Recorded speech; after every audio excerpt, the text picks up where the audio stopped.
നമുക്ക് ഇതിന്റെ ഓരോ വശങ്ങളായിട്ടൊന്ന് നോക്കാം. ഓക്കെ, അപ്പോൾ ഈ കാണുന്ന സ്ഫോടനാത്മകമായ സാഹചര്യം ഇതൊറ്റ രാത്രി കൊണ്ടുണ്ടായതല്ല കേട്ടോ. ഇതിന്റെ വേരുകൾ പോകുന്നത് പതിറ്റാണ്ടുകൾ നീണ്ട ശത്രുതയുടെയും അവിശ്വാസത്തിന്റെയും ചരിത്രത്തിലേക്കാണ്. ഇതിന്റെ ഒരു തുടക്കമെന്ന് പറയുന്നത് 1953-ലെ CIA പിന്തുണയോടെ നടന്ന അട്ടിമറിയിൽ നിന്നാണ്. പിന്നീട് 1979-ലെ ഇറാനിയൻ വിപ്ലവത്തോടെ അമേരിക്കയുമായുള്ള ബന്ധം ഏകദേശം പൂർണ്ണമായി ഇല്ലാതായി.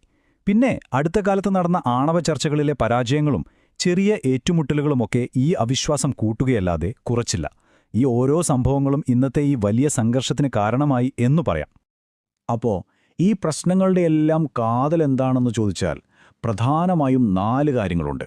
ഒന്നാമത്തത് ഇറാന്റെ ആണവ പദ്ധതി. ഇസ്രയേൽ ഇതിനെ അവരുടെ നിലനിൽപ്പിന് തന്നെയുള്ള ഒരു ഭീഷണിയായിട്ടാണ് കാണുന്നത്. 2. ഇറാന്റെ ബാലിസ്റ്റിക് മിസൈൽ ശേഷി. 3.